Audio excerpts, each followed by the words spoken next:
de continuer, de conclure notre réflexion autour du mentorat. Vous savez qu'on a entamé depuis le mois de janvier une grande réflexion autour de ce que nous avons appelé l'intergénérationnalité et autour de ce challenge qui est juste fou de faire cohabiter 5 générations qui ont 5 moyens de communication, qui ont des valeurs différentes, qui ont des manières de vivre et d'exprimer leur foi de manière différente au sein de l'Église et de faire cohabiter tout cela.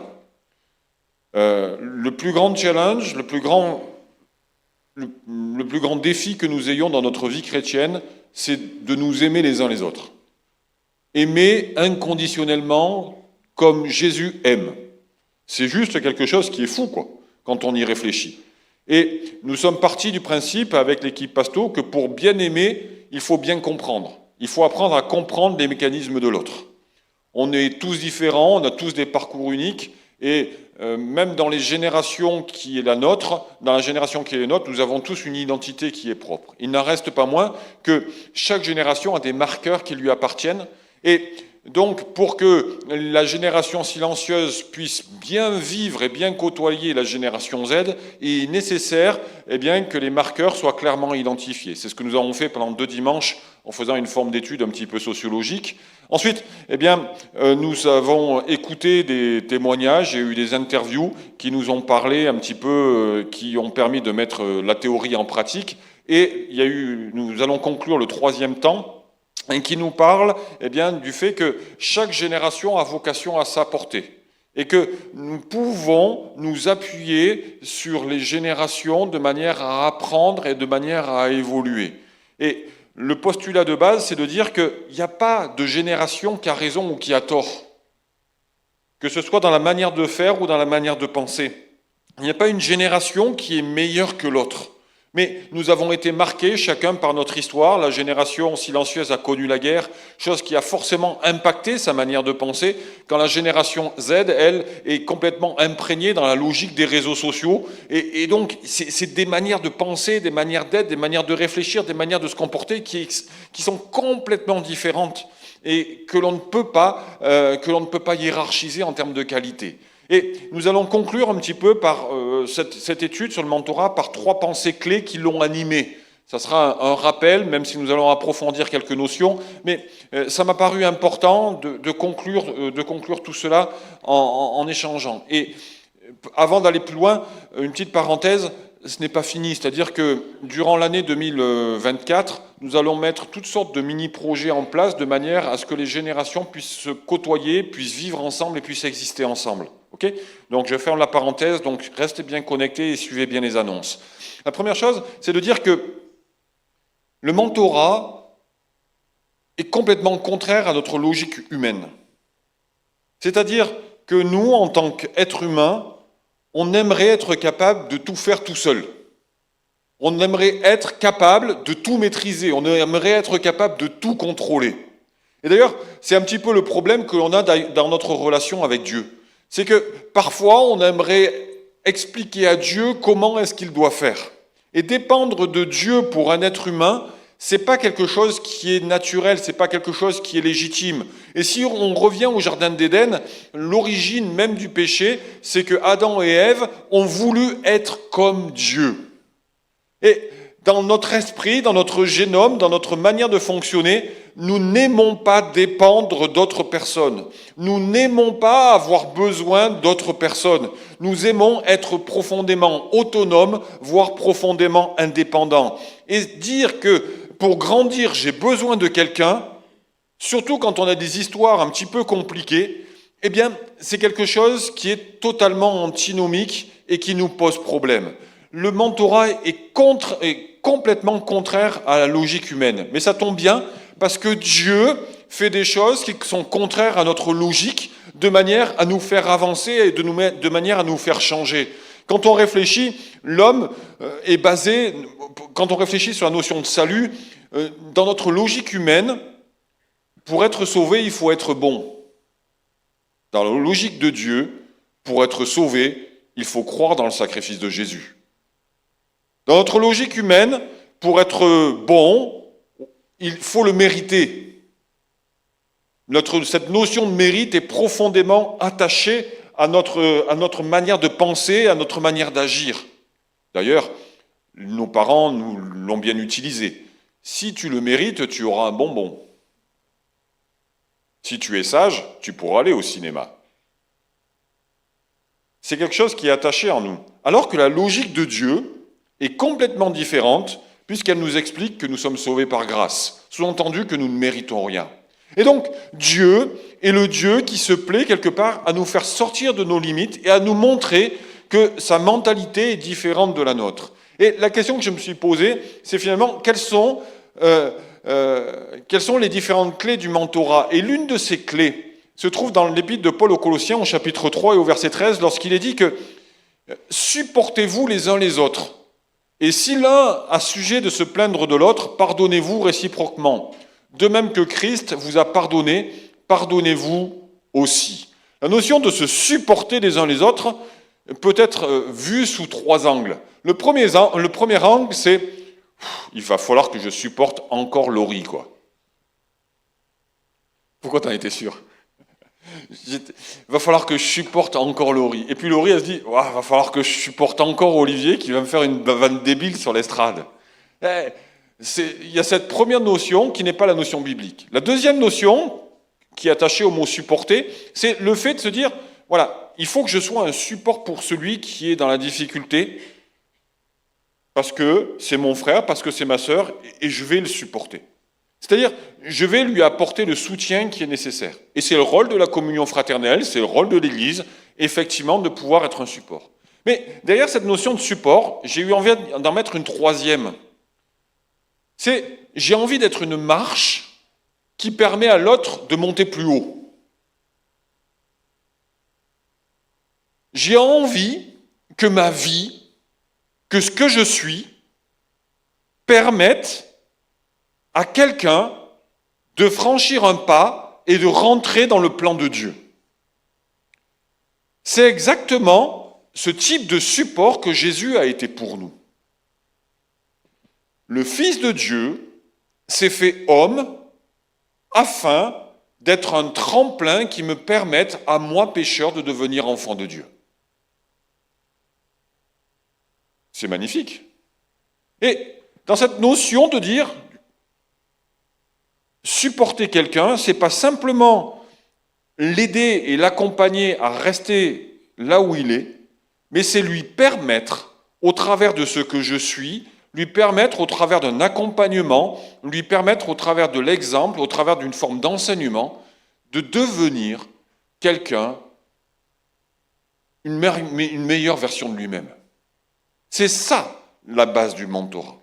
C'est ça, se supporter l'un l'autre.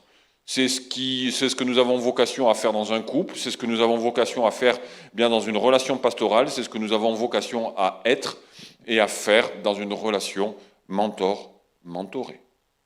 Et donc, quelles sont les clés qui nous permettent, les pensées clés du mentorat qui nous permettront presque d'être un tremplin pour celui que nous allons accompagner? La première chose, c'est que, je l'ai dit tout à l'heure, Dieu est le Dieu de la contradiction.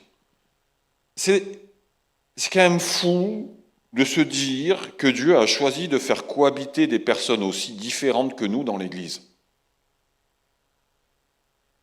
Si on devait mettre sur la table toutes nos pensées, toutes nos manières de réfléchir, je pense qu'on se dirait « waouh !»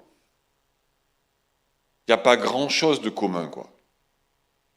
Et dans une structure aussi sainte et aussi complexe que l'Église, Dieu a mis des éléments qui ne peuvent pas cohabiter ensemble. Quand on regarde les besoins de la génération silencieuse qui est basée sur le devoir, tu dois le faire, et les besoins de la génération Z qui est basée sur la transparence et basée sur une forme de liberté et sur une forme d'indépendance, on s'aperçoit que ces deux générations ne peuvent pas cohabiter ensemble. Et pourtant, Dieu a voulu que ces 5 générations soient dans l'Église et participent à la même grâce. Comment fait-on? Et pourquoi est-ce qu'il a fait ça surtout? Le pourquoi est important. Parce qu'il nous montre une chose, il nous montre que nous avons comme but de ressembler à Jésus. C'est ce qu'on appelle la sanctification. Et que le fait de côtoyer des personnes qui ont des valeurs, des modes de communication et des modes de pensée différents des miens, alors ça me permet d'être réellement spirituel. Pourquoi ? Parce que Henriette et moi, nous ne sommes pas de la même génération. Oh, quoique si, on n'est pas si loin que ça. Hein. Pardon, alors je vais prendre un autre exemple. Parce que là, j'étais en train de te vieillir, Henriette, et tu pourrais mal le prendre. Noah et moi, nous ne sommes pas de la même génération. Noah est génération Z, pur beurre. Ok ? Et comment est-ce que Noah et moi, nous pouvons fonctionner ? Soit nous pouvons agir comme on le ferait dans une entreprise en faisant semblant, ok ? Et en nous taisant et en avalant des couleuvres et en disant oh, ben, il me saoule, etc. Et puis, mais bon, c'est pas grave, il faut bien qu'on cohabite un dimanche par semaine. C'est ce que Noah se dit. Hein. Et Olivier m'oblige à faire des câlins. Voilà. Et soit nous agissons de manière spirituelle. C'est-à-dire que nous choisissons de demander à Dieu d'aimer celui qui est différent de notre. Et nous développons ainsi le fruit de l'esprit. Galates, chapitre 5, verset 22, mais le fruit de l'esprit, c'est l'amour, la joie, la paix, la patience, la bonté, la bénignité, la fidélité, la douceur et la tempérance. C'est toutes ces choses qui nous sont complètement étrangères en tant qu'êtres humains, mais qui nous permettent de devenir à l'image de Jésus. Vous connaissez l'huile d'olive ? L'huile d'olive est extrait de la pression de kilos et de kilos d'olive. Pour faire une bouteille d'huile d'olive d'1 litre, il faut des kilos d'huile d'olive qui sont pressés et dont on extrait le liquide, c'est-à-dire l'huile. Et c'est ça qui donne la quintessence du produit. Eh bien, le fait de faire côtoyer ensemble des générations si différentes dans l'Église, de les comprimer les unes avec les autres, de les faire vivre ensemble avec des objectifs et des manières de se comporter si différentes, c'est ça qui va faire en sorte d'extraire de nos âmes la spiritualité. C'est à partir de ce moment-là que de ma vie, je choisis ce qui va sortir, soit de la chair, soit la résultante de la chair, c'est-à-dire de la colère, de la haine, de l'intolérance, etc., soit au contraire, de l'amour, de la joie, de la paix, de la patience et de la bonté. Comprenez le principe ? Et dans la logique de Dieu, il s'est dit, ok, je fais côtoyer dans une église 5 générations, avec des personnes extrêmement différentes, mais parce qu'ils ont ma parole, parce qu'ils ont mon esprit, alors, eh bien, ça va être le premier vecteur de manière à extraire de leur vie une forme de spiritualité et de faire en sorte qu'ils me ressemblent. Dieu a fonctionné de la même manière avec le couple, etc. Ce n'est pas le propos et je ne le développerai pas. Mais vous comprenez le principe. Et au travers du mentorat, et au travers de tout principe d'intergénérationnalité, on s'aperçoit qu'il y a vraiment un plan divin, qui n'est pas simplement fait pour se lever à un peuple d'adorateurs pour Dieu le Père, comme le dit le livre de l'Apocalypse, mais qui a pour but de faire en sorte que nous ayons un élément de sanctification qui nous permette de développer ce que nous devons être, c'est-à-dire une forme de spiritualité. Ok ? Ça, c'était la première chose. La deuxième chose, c'est qu'il faut que nous montre ce plan d'intergénérationnalité, c'est qu'il faut s'adapter aux évolutions des générations.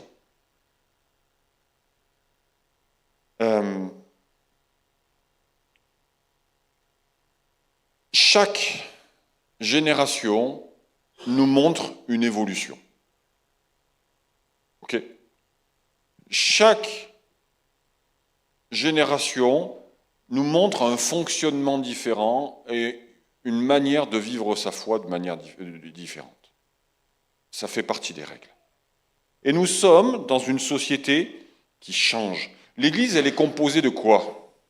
Elle est composée des générations qui composent la société. Okay? On pense souvent à tort que l'Église est complètement hermétique à ce qui se passe dans la société. C'est faux. L'Église est juste le reflet des générations de la société. Et vous pouvez remarquer que j'utilise le mot société et non pas le mot monde. Parce que c'est deux choses différentes dans notre vocable chrétien et dans notre patois de Canaan chrétien. La société, c'est juste les fonctionnements du groupe ou des groupes sociaux qui composent l'agrégat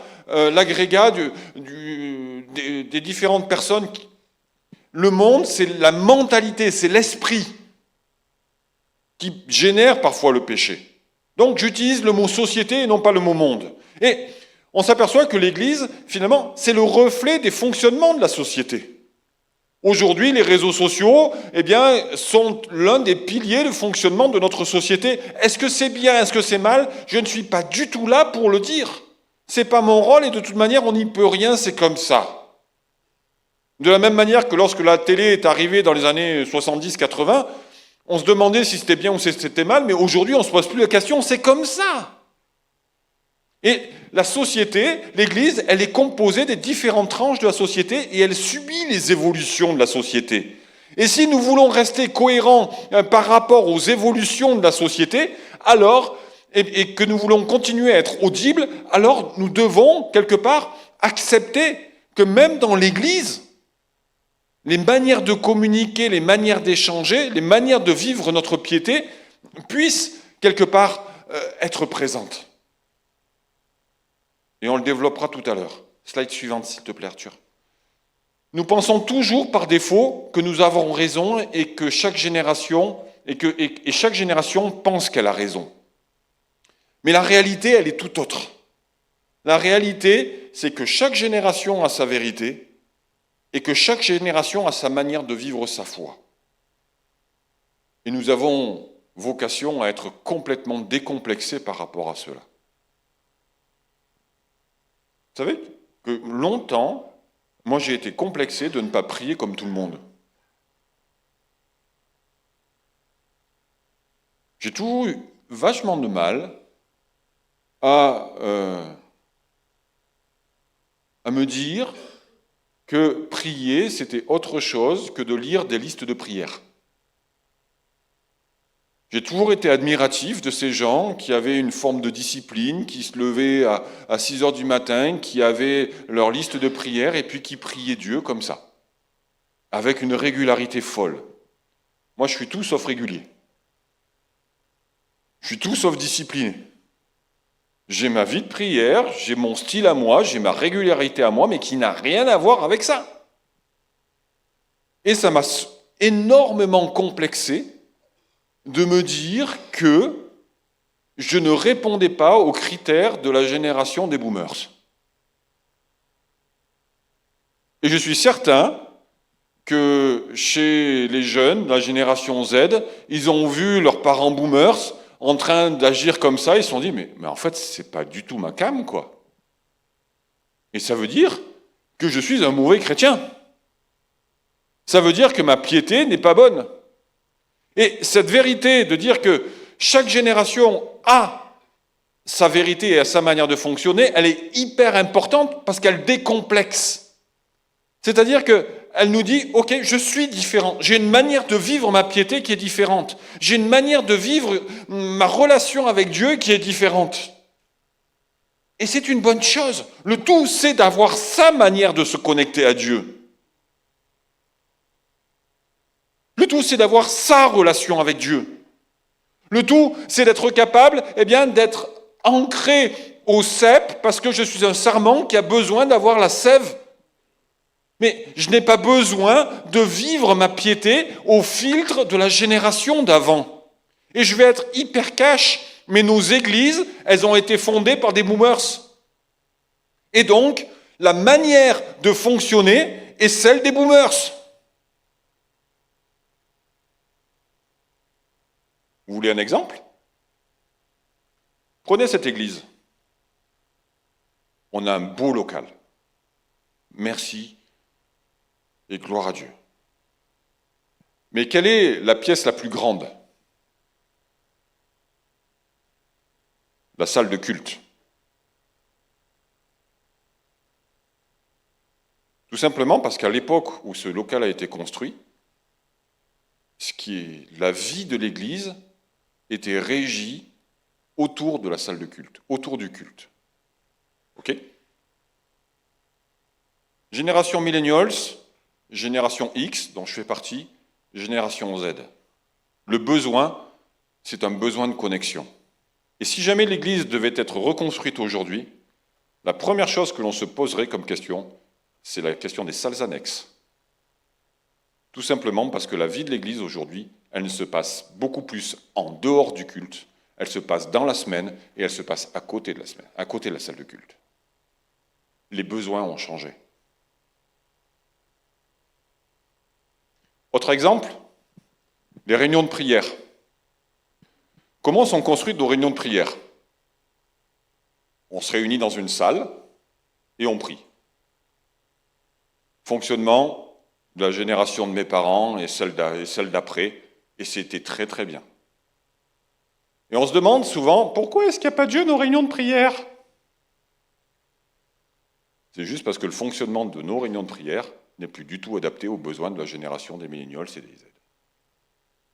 Et qu'aujourd'hui, si vous voulez leur permettre de se connecter à Dieu, il faut faire des soirées de louanges, il faut changer la méthodologie, changer la manière d'appréhender la vie de prière. Ça ne veut pas dire qu'ils n'ont pas de vie de prière, mais ça veut dire qu'ils ont une vie de prière qui est différente des générations d'avant.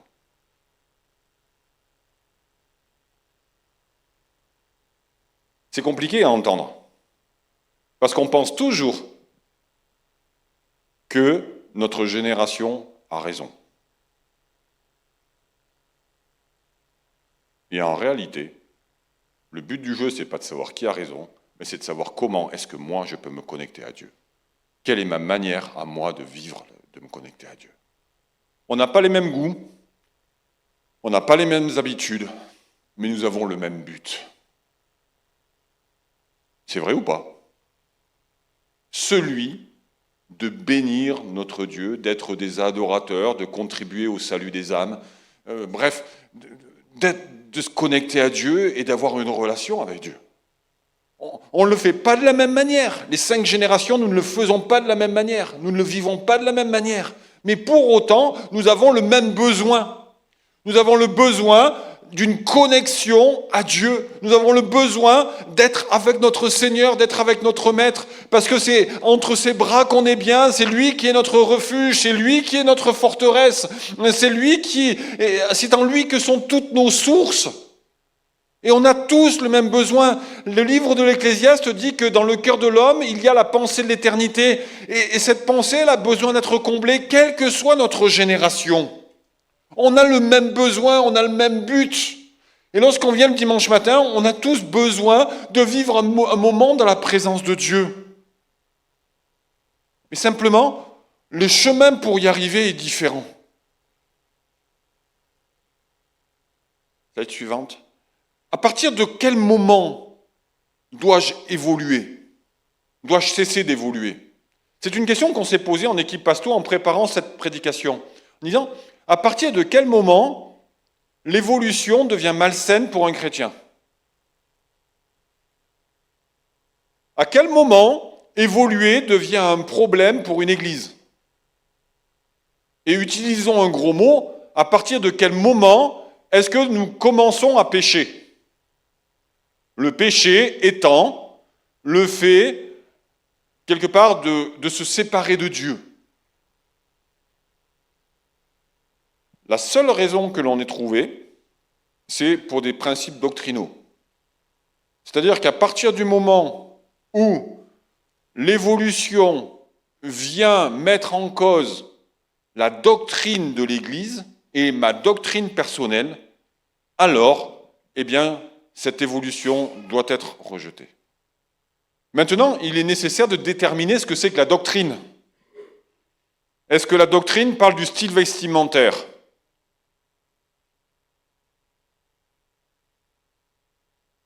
Qui pense que oui? Personne ne va oser lever la main. Non. La doctrine ne parle pas du style vestimentaire. Est-ce qu'il parle du niveau sonore dans l'église? Non. Est-ce qu'il parle du style de musique qui est joué? Non.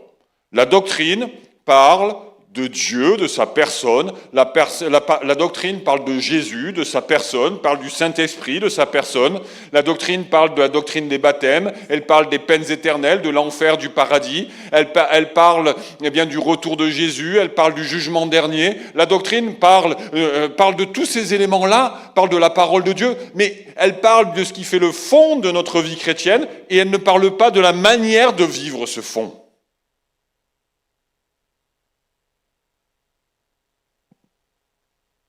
Et trop souvent, nous confondons doctrine et manière de vivre cette doctrine. Et je reviens au passage d'avant, qui disait que chaque génération pense avoir raison. Et s'aimer, c'est être capable de dire « je préfère ça, mais je comprends le fonctionnement de l'autre génération ». L'évolution fait partie de la mentalité de Dieu. On connaît tous ce texte de la première épître de Pierre au chapitre 5, lorsqu'il est dit que Dieu nous a donné par la puissance, vous êtes gardés par la foi pour le salut, prêt à être révélé dans les derniers temps. Et ensuite, l'apôtre Pierre continue en disant, voilà, vous avez la foi, mais sur cette foi, ajoutez toutes sortes de choses, ajoutez la piété, ajoutez l'amour, ajoutez la consécration. Bref, l'apôtre Pierre dira, vous avez la foi, mais sur cette foi, vous avez vocation à ajouter des choses. Parce que votre foi, elle reste la même, mais la manière dont vous avez à la pratiquer doit revêtir plusieurs aspects. L'apôtre Paul écrira à Philémon une expression que j'aime beaucoup. Il lui dira, on connaît tous l'histoire de Philémon. Philémon, c'est un chrétien de Colosse, un riche chrétien de Colosse, qui a eu un esclave qui s'appelait Onésime. Onésime, d'ailleurs, ça signifie inutile, ou utile, pardon. Et Paul va être emprisonné avec cet esclave parce qu'il avait essayé de quitter la maison de Philémon et par un concours de circonstances divins, Paul a été le fondateur de l'église de Colosse et il connaissait Philémon et donc il va lui écrire ce qu'on appelle le billet. Un billet, c'est-à-dire une petite lettre. Et il va lui expliquer, lui dire, Philémon, ce que je te demande, c'est que ta foi soit participante et qu'elle soit efficace à cause de Christ. Sous-entendu, parce que tu es un enfant de Dieu, parce que tu crois, parce qu'on a la même foi, parce que Onésime s'est converti, alors je te demande à ce que ta foi devienne agissante et qu'elle devienne concrète. C'est-à-dire que sur cette foi, tu puisses mettre un acte qui s'appelle l'amour et qui s'appelle le pardon. Parce que ta foi, elle a vocation à s'incarner. Et elle a vocation à couvrir toutes les erreurs que Onésime a pu accomplir.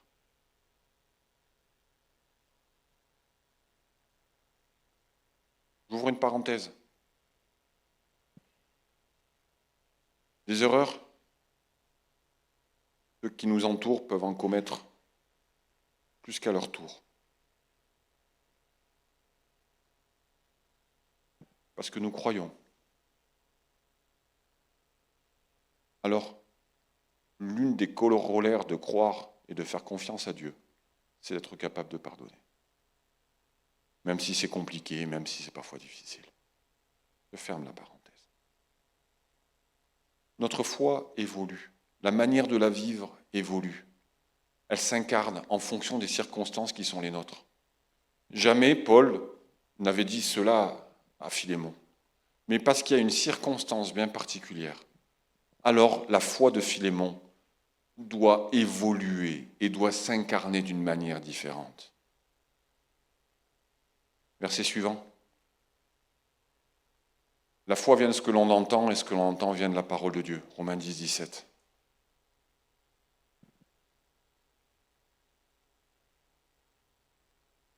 Donc, ce verset nous dit que pour nourrir ma foi, j'ai besoin de la parole de Dieu. Ok? Que l'origine, c'est la parole de Dieu. Mais qu'entre la parole de Dieu et ma foi, il y a la notion d'entendre.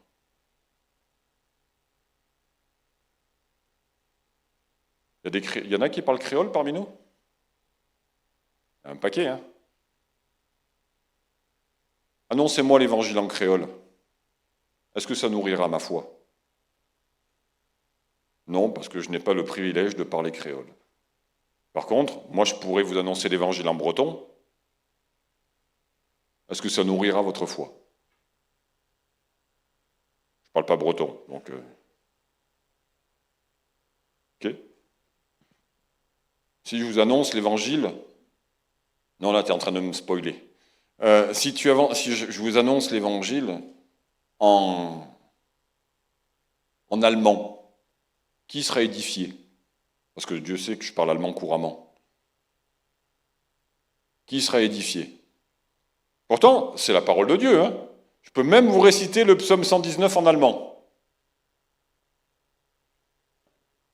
Mais c'est la parole de Dieu. Hein. Mais ça devrait édifier votre foi. Est-ce que ça le fera? Non. Pour la simple et bonne raison, c'est que vous ne comprenez pas l'allemand, comme je ne comprends pas le créole. 5 générations ont 5 langages qui sont différents. Toute la beauté de Dieu, c'est qu'il nous parle, quand il se connecte avec nous, dans le bon langage.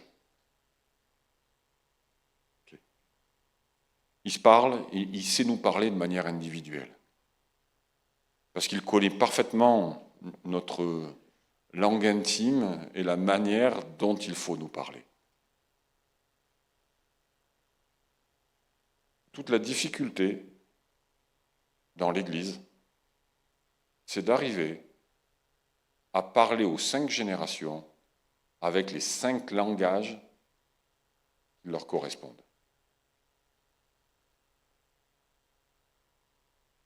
Comprenez mieux mon casse-tête? Et là, il y a une punchline qui va vous faire bondir et qui va vous faire râler. Si l'Église nourrit la génération Z avec les moyens de la génération silencieuse, il ne faut pas s'étonner que les jeunes meurent.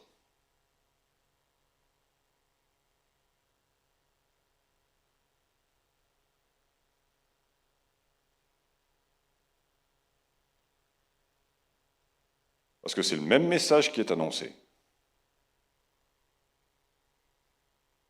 Mais le langage ne correspond pas.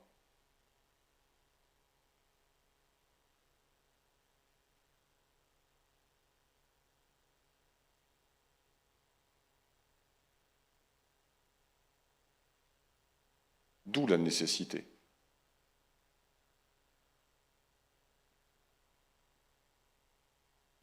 que l'Église soit capable.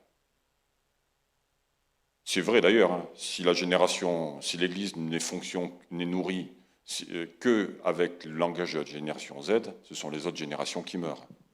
On est d'accord. Il faut être équilibré. Mais j'aime bien cette punchline, j'aime bien les triturer mes seniors un petit peu. Et ce qui est important, c'est que nous soyons capables de nous nourrir et que l'Église soit capable de nourrir chaque génération. Et je pense que c'est un changement de mindset, un changement radical dans la manière d'appréhender la manière dont je vis un culte. C'est d'être capable de dire, ok,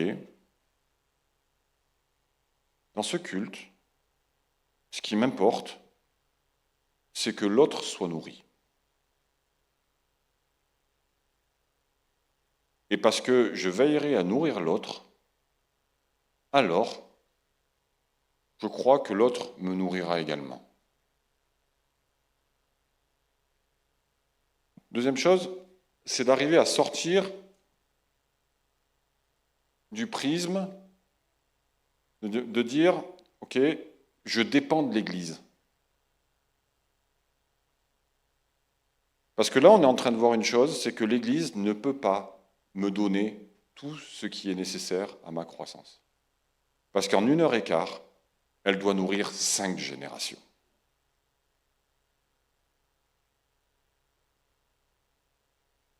Cinq générations. Donc, ça signifie que dans chaque culte, il y a de la nourriture pour moi, mais qu'il est juste nécessaire que je puisse la faire vivre dans la semaine, de manière à ce que je puisse grandir. Puis, troisième réflexion, je peux être hyper désagréable, parce que là, j'étais gentil. Je vois des gens qui se retournent sur leur chaise. Oh, j'aime trop ça. Dites-moi. J'ai même peur de la dire, celle-là.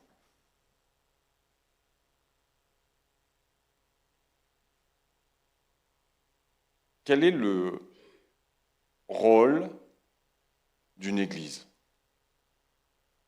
Dans la vision de la pépinière, c'est de permettre aux petits arbustes de grandir. Ce n'est pas de permettre aux grands chênes de continuer à avoir la même nourriture. Parce que les grands chênes, ils ont des racines. Et ils sont capables d'aller chercher leur nourriture eux-mêmes.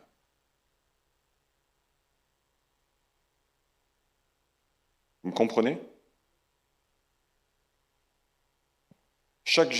Les jeunes générations poussent, veulent pousser, et ont besoin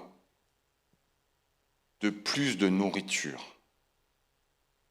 que les grands chênes, qui sont capables d'aller la trouver elles-mêmes. Mais par contre, ils ont besoin du soutien, de la prière, de l'amour, de l'expérience des grands chênes, qui vont leur faire la place de manière à ce qu'ils puissent avoir la lumière et qu'ils puissent grandir. Et ça, et là on se retrouve avec des générations qui sont utiles les unes pour les autres. Avec d'un côté les grands chênes qui entourent spirituellement par leur prière, par leur générosité, par leur cœur, par leurs expériences, en disant « Waouh, la vie chrétienne, c'est juste un truc de dingue, c'est juste quelque chose de magnifique, c'est juste quelque chose qui a changé ma vie, et je suis encore là alors que j'ai vécu des choses qui peuvent être horribles, alors que j'ai vécu des galères, mais Dieu a été fidèle, et aujourd'hui je suis planté, je suis un grand chêne, je suis en place, et regarde, j'ai eu telle vie, mais Dieu a été fidèle. » Je sais que toi, tu es un petit chêne qui vient de te convertir. Tu as besoin de plus de nourriture. Et tu as besoin d'avoir un langage. Et pour recevoir cette nourriture, tu as besoin d'un langage qui soit adapté.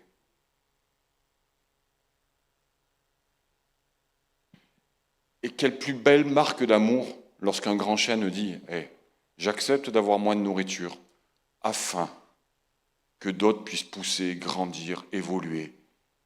Et puissent devenir des grands chênes qui seront poussés par une autre génération, il ne faut pas se leurrer, qui aura des fonctionnements différents. » C'est ça la beauté de l'Église, quoi. Et c'est peut-être ça la différence entre la société et l'Église. C'est que la société, elle n'accepte pas de faire de la place aux petits chênes. Et les petits chênes, les petits arbres, pour prendre leur place, ils sont obligés, quelque part, d'y aller d'une manière un peu violente. Alors que dans l'Église, ce mécanisme, il est juste naturel parce qu'il est couvert par une valeur qui s'appelle l'amour. Avec le même but, celui d'être sauvé. Avec le même but, celui de voir des âmes se convertir, grandir, et qu'il y ait une transmission qui s'opère. Et là, je viens de finir ma deuxième partie, j'en avais 3, et j'ai 10 minutes de retard sur le timing.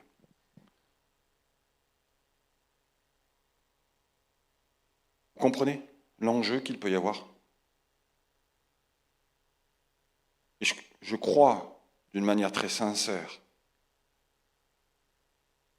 que l'une des forces de l'Église, c'est cette capacité d'avoir des grands chênes, et c'est le cas à la pépinière, et Dieu merci,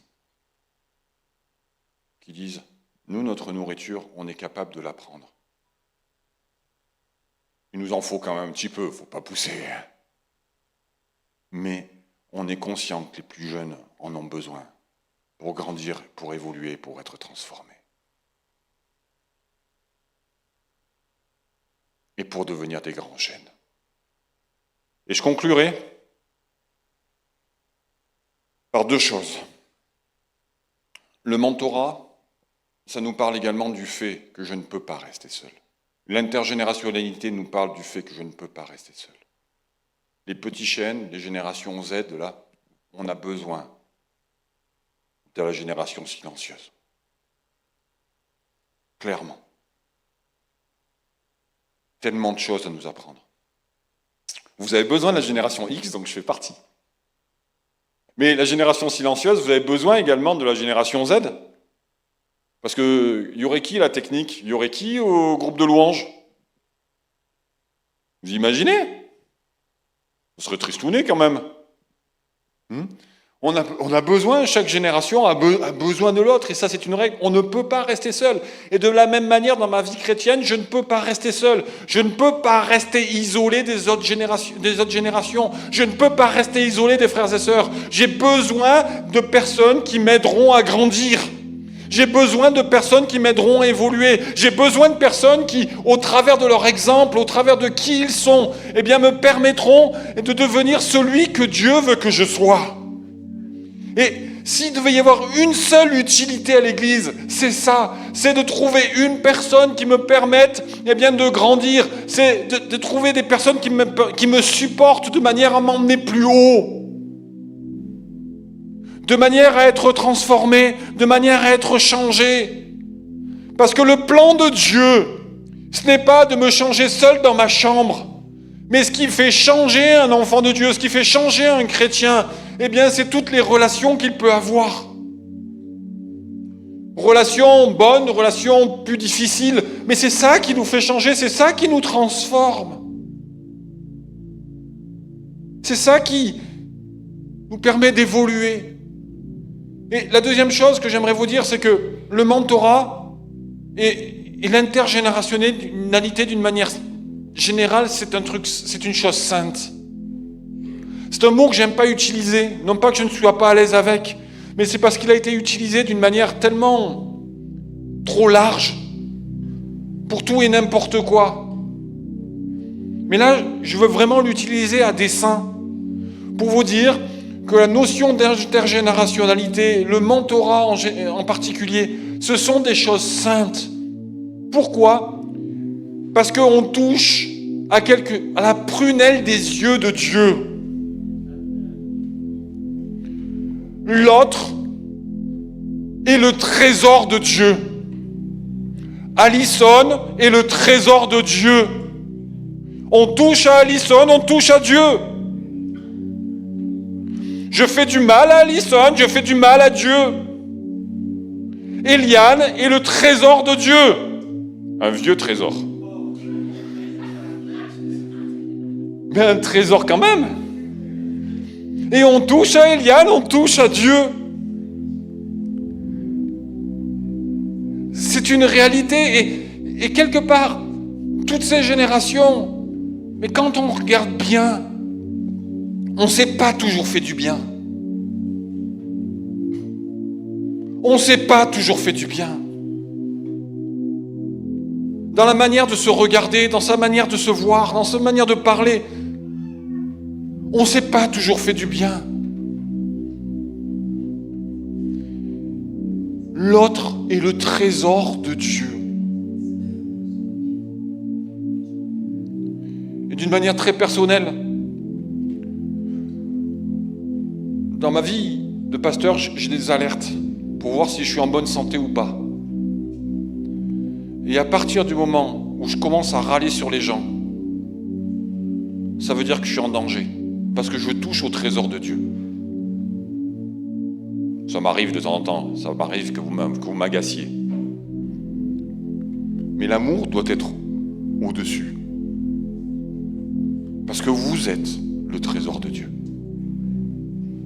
C'est pour vous que Jésus a donné son sang. C'est pour vous que Jésus est mort. C'est pour vous que Jésus a été crucifié. C'est pour chacun d'entre nous. Et nous sommes le trésor de Dieu. Et si chaque génération pouvait se regarder en disant « Ouais, c'est un petit chêne, c'est un grand chêne, mais c'est avant tout le trésor de Dieu, quoi. » Si tu peux regarder ton voisin et dire « Ouais, t'es le trésor de Dieu, t'as une drôle de tête, mais t'es le trésor de Dieu quand même, quoi. »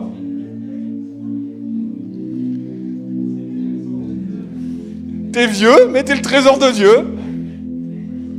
T'es un petit jeune qui sait pas grand-chose, mais t'es le trésor de Dieu quand même. Et t'as la même valeur aux yeux de Dieu. Et c'est ça la beauté de l'Église, quoi.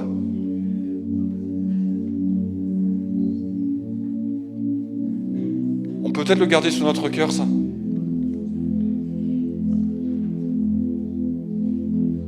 C'est cette réalité-là, quoi, qui fait la beauté de l'Église. Et chaque génération est un trésor. Mais chaque génération a sa place, a son rôle, a sa fonction. Que Dieu vous bénisse. Que Dieu vous fasse du bien. Seigneur, je te bénis pour l'Église, je te bénis pour chaque pierre vivante qui la compose. Je te bénis pour chaque génération, je te bénis pour chacun d'entre nous, afin que vraiment nous soyons ceux et celles que nous devons être et qui contribueront, Seigneur, à être des filets efficaces pour accueillir les perdus. Je te rends grâce, Seigneur mon Dieu, parce que dans toute cette multitude, dans ce patchwork, Seigneur mon Dieu, où il y a tellement de personnalités différentes, où il y a tellement de caractéristiques différentes, tellement de besoins différents, il y a une chose c'est que nous regardons tous dans la même direction, celle du Fils de Dieu qui a donné sa vie. Nous sommes tous des pécheurs par grâce.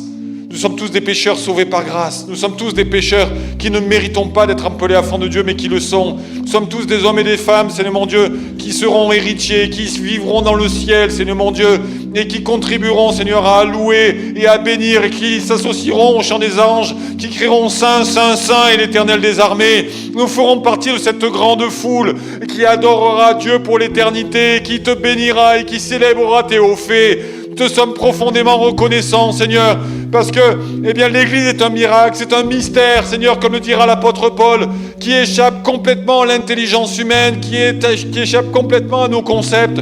Et je te prie pour que, Seigneur mon Dieu, chaque génération puisse s'épanouir avec l'autre. Je te prie, Seigneur mon Dieu, pour que les blessures qui ont pu y avoir, Seigneur mon Dieu, soient finalement, Seigneur mon Dieu, mises de côté. Je te prie, Seigneur mon Dieu, pour que les raisonnements, Seigneur mon Dieu, puissent s'élargir, que les cœurs puissent s'élargir. Merci d'étendre ta main et de faire du bien.